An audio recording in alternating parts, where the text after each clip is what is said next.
आप सभी को मेरा प्रणाम और स्वागत है आपका हमारे चैनल वास्तु राशि में। मैं लेकर आया हूँ आपके लिए एक नया वास्तु टिप जो आपके लिए रहेगा बहुत ही शुभ और लाभकारी। आपसे निवेदन करता हूँ कि इस वीडियो को अंत तक ज़रूर देखें। यदि ये वीडियो आपको अच्छी लगे तो लाइक करें और अपने साथियों के साथ शेयर ज़रूर करें। हमारे चैनल को सब्सक्राइब करके लाल बेल आइकन दबाना न भूलें, जिससे कि आपको मिलता रहे लेटेस्ट वास्तु अपडेट्स। आज हम बात करेंगे एक ऐसे वास्तु टिप के बारे में जिसकी जानकारी आप सभी के लिए बहुत ही लाभकारी सिद्ध होगी। आज हम बात करेंगे घर में बने स्टेयरकेस के बारे में, यानी वह सीढ़ियाँ जो कि एक मंजिल से दूसरी मंजिल तक जाने के लिए बनाई जाती हैं। सबसे पहले हम बात कर लेते हैं कि घर में स्टेयरकेस किस दिशा में बनाने से लाभ होता है। वह लोग जिनका मकान ईस्ट फेसिंग है, यानी पूर्वी दिशा की ओर, और वह लोग जिनका मकान साउथ फेसिंग है, यानी दक्षिण दिशा की ओर, तो उनके लिए जो सबसे शुभ जगह है वो है साउथ ईस्ट कॉर्नर पे सीढ़ियों का निर्माण करना। साउथ ईस्ट दिशा एनर्जी का स्रोत है। इसी प्रकार जिनका मकान नॉर्थ फेसिंग है, यानी उत्तर दिशा की ओर, और वह लोग जिनका मकान वेस्ट यानी पश्चिमी दिशा की ओर है, उनके लिए सबसे शुभ जगह सीढ़ियों बनाने के लिए है नॉर्थ वेस्ट कॉर्नर। ये जगह पॉजिटिविटी का स्रोत है। ऐसा करने से आपके घर में खुशहाली बनी रहती है। अब हम बात करेंगे कि सीढ़ियों का निर्माण किस प्रकार किया जाना चाहिए।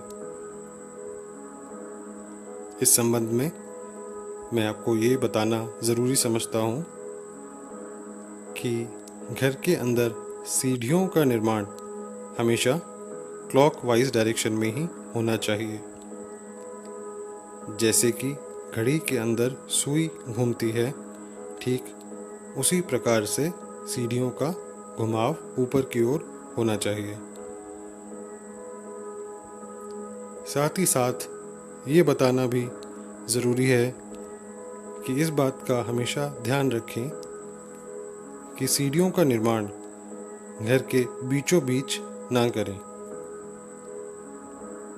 ऐसा करने से घर के अंदर की जो ऊर्जा है उसको सही मार्ग नहीं मिल पाता।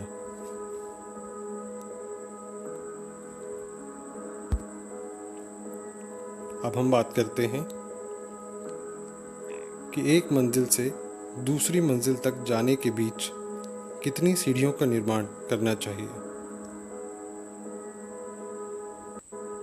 इसके संबंध में आपको ये जानकारी देना बहुत ही ज़रूरी है कि एक मंजिल से दूसरी मंजिल के बीच की सीढ़ियों की गिनती हमेशा ऑड रहनी चाहिए, यानी 17, 19, 21 या 23। इवन संख्या की सीढ़ी बनाने से आप एक मंजिल से दूसरी मंजिल तक तो पहुंच जाते हैं, परंतु आपके व्यापार या फिर आपकी नौकरी पेशे में जो तरक्की होनी होती है वो आपको सही प्रकार से नहीं मिल पाती। साथ ही साथ ये भी बता दूं कि एक मंजिल से दूसरी मंजिल तक के बीच जो सीढ़ियाँ बनाई जाएं, उन पे आप ज़्यादा से ज़्यादा 2 ही प्लेटफॉर्म बनाएं। उससे ज़्यादा प्लेटफॉर्म बनाने से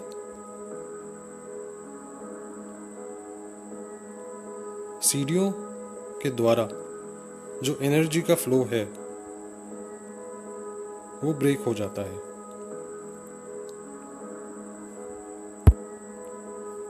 इसके बाद आपको ये भी बताया जाता है कि जो घर की सीढ़ियाँ होती हैं उसके नीचे का जो खाली स्पेस रह जाता है उसका क्या प्रयोग करें। ज़्यादातर लोग सीढ़ियों के नीचे बची हुई जगह को कई प्रकार से इस्तेमाल करते हैं। कुछ लोग उसके नीचे वॉशरूम बना लेते हैं, तो कुछ लोग उसके नीचे किचन बनाते हैं और ज़्यादातर लोग उसे एक स्टोर रूम की तरह यूज़ करते हैं।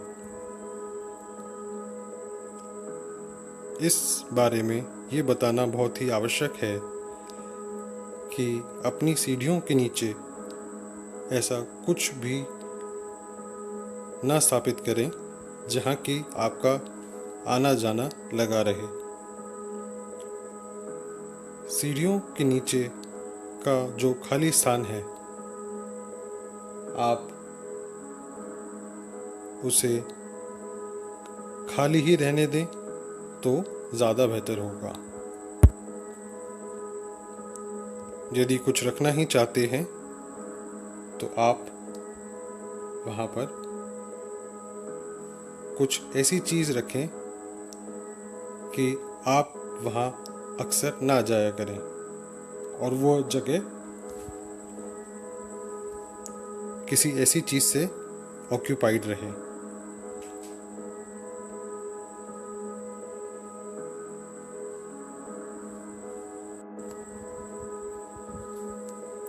इस बात का भी आप ध्यान रखें कि घर में स्टेयरकेस का निर्माण करते समय आप जो रेलिंग है उसमें लोहे का, मेटल का या लकड़ी का प्रयोग कर सकते हैं, परंतु उसमें शीशे का, कांच का प्रयोग ना करें,